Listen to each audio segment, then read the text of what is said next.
नमस्कार, जय श्री राम। मैं पंडित मुकेश भारद्वाज आज की इस क्लास में आप सभी लोगों का बहुत बहुत स्वागत करता हूं। मित्रों, अब तक की क्लासेस में काफी कुछ हमने ग्रहों का क्लासिफिकेशन कर चुके हैं।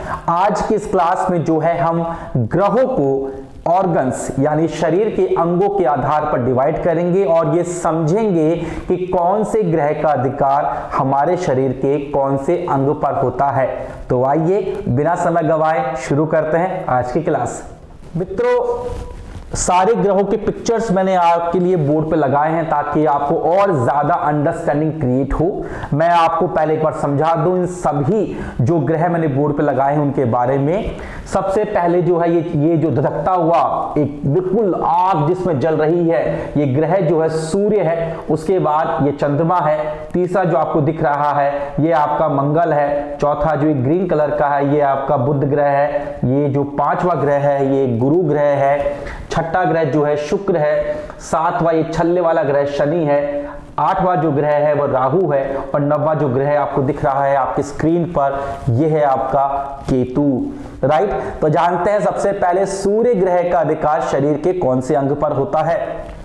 मित्रों, सूर्य का अधिकार हमारे शरीर की हड्डियों पर होता है।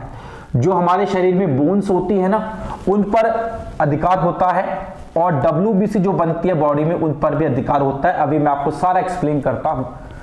चंद्रमा और मंगल दोनों का प्रभाव जो है बॉडी में ब्लड पर होता है।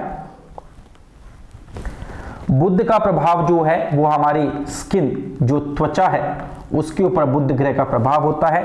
गुरु का प्रभाव जो है बॉडी में जो फैट है, और फैट कैसे बनता है, लिवर, बेसिकली जो लिवर है कुंडली में,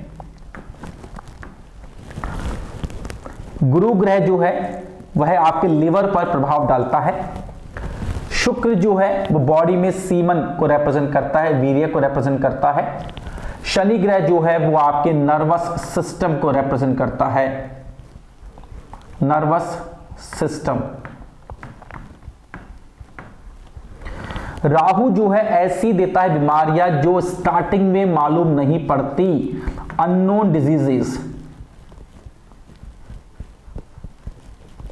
और जो केतु ग्रह है वह आपको सेक्सुअल जो प्रॉब्लम्स होती है वो केतु ग्रह की वजह से हो सकती है। अब एक एक करके आपको पूरा समझाता हूं, बोर्ड पे आपने लिख लिया है। देखिए, अगर आपके शरीर में जो हड्डियां है, जो बोन्स है, अगर वह कमजोर है, आपको लगता है कि हल्का सा कुछ होता है और हड्डी में फ्रैक्चर हो जाता है, हड्डियां बहुत पतली है, जान उनमें बहुत कम है, या हड्डियों को लेकर काफी आप शिकायत या दर्द आपको रहता है, तो समझ लीजिएगा कुंडली में आपका सूर्य ग्रह खराब है। इसके अलावा जो है सूर्य ग्रह जो है बॉडी में WBC को रिप्रेजेंट करता है। WBC का मतलब होता है व्हाइट ब्लड कार्पल्स। मित्रों, एक बात समझिए, आपकी बॉडी में दो तरह की ब्लड कार्पल्स होती है, यानी दो तरह की रुधिर कणिकाएं होती हैं। एक होती है WBC, एक होती है RBC, रेड ब्लड कार्पल्स और व्हाइट ब्लड कार्पल्स।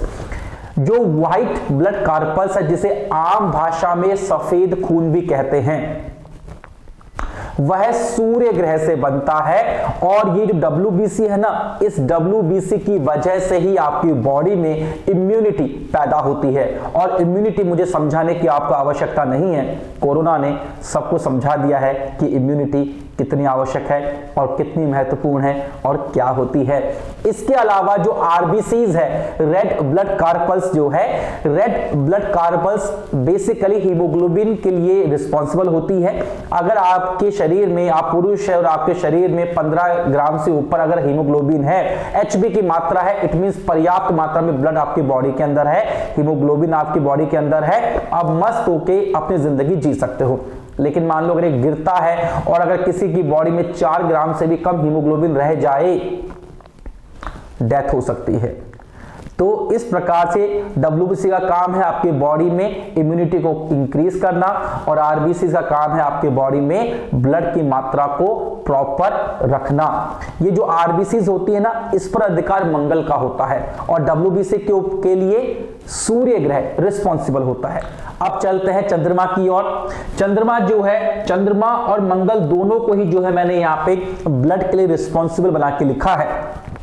चंद्रमा और जो मंगल है ये ब्लड के रिस्पॉन्सिबल, जैसा मैंने कहा कि जो बॉडी में आरबीसीज है वो बनती है मंगल ग्रह की वजह से, और जो बॉडी में फ्लो होता है ब्लड का, वह जो फ्लो है वह चंद्रमा की वजह से होता है। तो चंद्रमा और मंगल इस प्रकार से दोनों काम करते हैं। तो अगर किसी की बॉडी में बीपी की शिकायत रहती है, बीपी हाई रहता है, लो रहता है, तो इसके लिए मंगल के साथ साथ चंद्रमा को देखना भी आवश्यक होता है।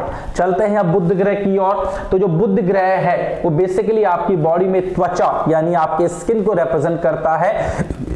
स्किन को लेकर अगर किसी भी प्रकार की प्रॉब्लम है, एलर्जी आपको हो जाती है, स्किन एलर्जी आपको रहती है, या बॉडी पे चकत्ते हो जाते हैं, या बॉडी पे कुछ ना कुछ आपको प्रॉब्लम अगर होती रहती है, तो यकीन मानकर चलिएगा बुध ग्रह कहीं ना कहीं कुंडली में शरारत कर रहा है। उसकी शरारत को समझना है और ठीक करना है।